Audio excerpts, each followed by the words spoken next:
لوگوں کی نسل چلتی ہے بیٹے سے، میری نسل چلے گی میری بیٹی فاطمہ سے۔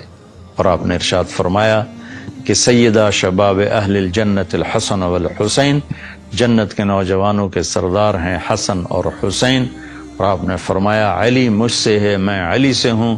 اور آپ نے فرمایا فاطمہ بضعۃ منی، فاطمہ میرے جسم کا ٹکڑا ہے، جس نے اسے دکھ دیا اس نے مجھے دکھ دیا، جس نے اسے خوش کیا اس نے مجھے خوش کیا۔ تو فرمایا فاطمہ تو اور میں، یہ دونوں یعنی حسن حسین اور یہ جو سویا ہوا ہے، ہم قیامت کے دن پانچوں اکٹھے ہوں گے۔ اور آپ نے فرمایا کہ میرے اہل بیت سے محبت کرنا، مجھ سے محبت کرنا ہے، اور میرے اہل بیت سے بغض رکھنا، وہ مجھ سے بغض رکھنا ہے۔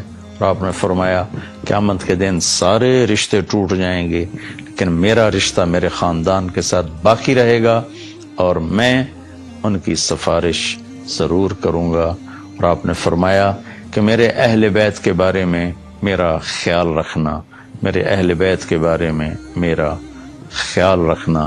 آگے عقیدہ طحاویہ جو اہل سنت والجماعت کا عقیدہ ہے، اس کی عبارت ہے نبغض من یبغضہم، جو اہل بیت سے بغض رکھتا ہے ہم اس سے بغض رکھتے ہیں، اور جو ان کو اچھے نام سے یاد نہیں کرتا ہم اس سے بھی۔ پھر آپ نے فرمایا کہ حسن اور حسین جنت کے نوجوانوں کے سردار ہیں، اور یہ اللہ کے محبوب کے خاندان کو نمایاں کرتی ہیں، بڑا کرتی ہیں۔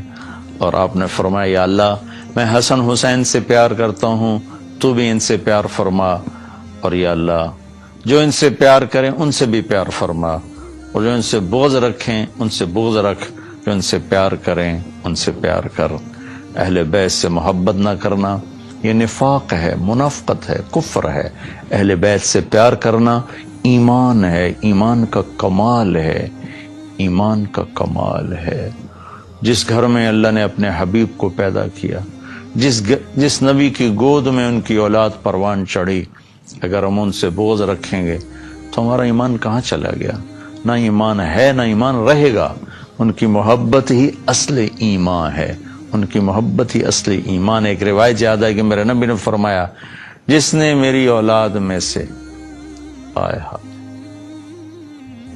کسی کے ساتھ اچھا سلوک کیا اور میری اولاد کا کوئی فرد اس احسان کا بدلہ نہ دے سکا غربت کی وجہ سے یا کسی اور وجہ سے، تو قیامت کے دن میں اس کی طرف سے اپنے اس امتی کو اس احسان کا بدلہ دوں گا جو میری اولاد میں نہ دے سکا۔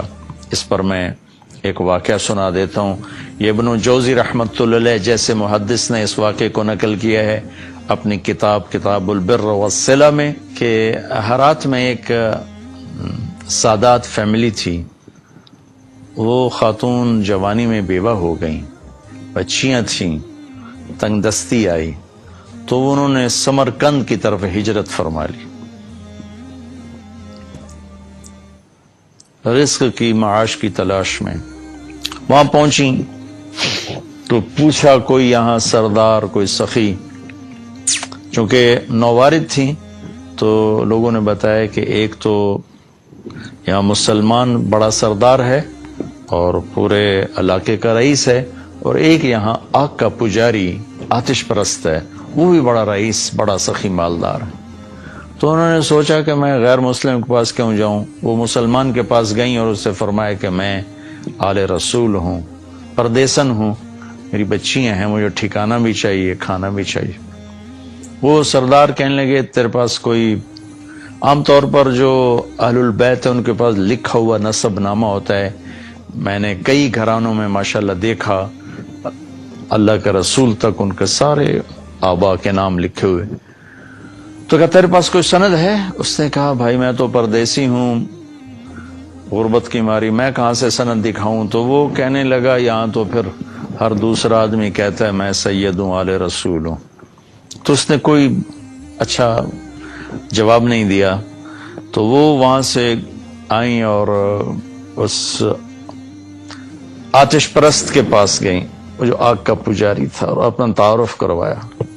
اس نے فوراً اپنی بیگم کو ساتھ بھیجا اور کہا کہ جاؤ ان کی بچیوں کو لے کر آؤ۔ جاؤ، انہوں نے کہیں ٹھہرایا ہوا تھا، ان کو لے کر آئے، سرد رات تھی، ان کو کھانا کھلایا، سلا دیا۔ رات کو مسلمان سردار نے خواب دیکھا کہ اللہ تعالیٰ کے محبوب صلی اللہ علیہ وسلم جنت میں ایک خوبصورت سونے کا محل ہے، اس کے دروازے پر کھڑے ہیں۔ یہ عرض کرتا ہے یا رسول اللہ یہ محل کس کا ہے؟ تو آپ نے فرمایا یہ ایک مسلمان کا ہے۔ تو وہ کہنے لگے یا رسول اللہ مسلمان تو میں بھی ہوں۔ تو آپ نے فرمایا اپنے اسلام پر کوئی دلیل پیش کر، کوئی ثبوت پیش کر۔ تو وہ کانپ گئے۔ تو پھر اللہ کے نبی نے بہت غصے سے فرمایا کہ میرے گھر کی بچی تیرے دروازے پر چل کر آئی اور تو نے اس سے ثبوت مانگے کہ مجھے ثبوت دے، تو اہل بیت میں سے ہے، میری نظروں سے دور ہو جا۔ ان کی آنکھ کھولی تو ان کی چیخ و پکار، وہ ننگے سر ننگے پاؤں باہر نکل کے شور مچایا کہ وہ جو پردیسن خاتون تھی کہاں گئی؟ کہا جی وہ تو وہ لے گیا، وہ آتش پرست آگ کا پجاری لے گیا۔ وہ بھاگے اور جا کے اس کے دوڑ دروازہ توڑا۔ وہ گھبرا کے باہر نکلا تو دیکھا تو وہ رئیس۔ کہا کیا ہوا؟ کہا بھائی وہ جو تیرے پاس خاتون آئی ہیں بچیوں سمیت مجھے دے دو، وہ میرے مہمان ہیں۔ تو اس نے کہا حضور وہ میرے مہمان ہیں، آپ کے نہیں، میں آپ کو نہیں دے سکتا۔ وہ کہنے لگا مجھ سے 300 دینار لے لو۔ 300 دینار کوئی آج کا 60-70 لاکھ روپیہ بنتا ہے۔ کہ مجھ سے 300 دینار لے لو اور وہ خاتون بچیوں سمیت میرے مہمان بنا دو۔ تو وہ رونے لگا، کہا کہ میرے بھائی بن دیکھے کا سودا کیا تھا، اب تو دیکھ چکا ہوں، اب میں تمہیں کیسے واپس کروں؟ کہ میں نے بھی خواب دیکھا جنت کے دروازے پر اللہ کے نبی کھڑے ہوئے تھے، تجھے ڈانٹ پڑ رہی تھی، تجھے کہا جا رہا تھا دور ہو جا۔ اس کے بعد اللہ کے نبی میری طرف متوجہ ہوئے اور فرمایا تو نے میری بیٹی کو ٹھکانہ دیا، چل تو تیرا سارا گھر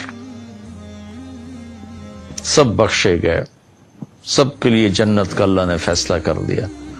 کہ میری آنکھ کھلی ہے، میں ایمان لا چکا ہوں، میرا سارا گھر کلمہ پڑھ چکا ہے، ہم سب مسلمان ہو چکے ہیں، ہم وہ دولت آپ کو کبھی واپس نہیں کریں گے۔ یہ اہل البیت ہیں، اور یہ کوئی 300-400 سال کے بعد کی نسل ہے، تو حسن حسین کا کیا مقام ہوگا، زین العابدین کا کیا مقام ہوگا، زینب کا کیا مقام ہوگا، فاطمہ کا کیا مقام ہوگا، علی کا کیا مقام ہوگا، عباس کا، جعفر کا، عقیل کا۔ آل و رسول ہیں، حضرت عباس کی اولاد، حضرت علی کی اولاد، حضرت عقیل کی اولاد اور حضرت جعفر کی اولاد۔ ان 4 حضرات کی اولاد کو آل رسول کہا جاتا ہے، اور پھر اس میں سب سے عالی شان ہیں جن کا سلسلہ حضرت حسن حسین یعنی حضرت فاطمہ سے چلا۔ حضرت علی رضی اللہ تعالیٰ عنہ کے حضرت فاطمہ کے بعد آپ نے 7 شادیاں اور کی، ان سے بھی آپ کی اولاد ہے، وہ بھی اہل البیت ہیں چونکہ حضرت علی کی اولاد ہیں، ان پہ بھی صدقہ حرام ہے۔ لیکن جو مقام حسن حسین کو حاصل ہے جناب فاطمہ رضی اللہ تعالیٰ عنہ اور جناب رسول اللہ صلی اللہ تعالی وسلم کی نسبت وہ اور کسی کو حاصل نہیں۔ صلی اللہ علی محمد صلی اللہ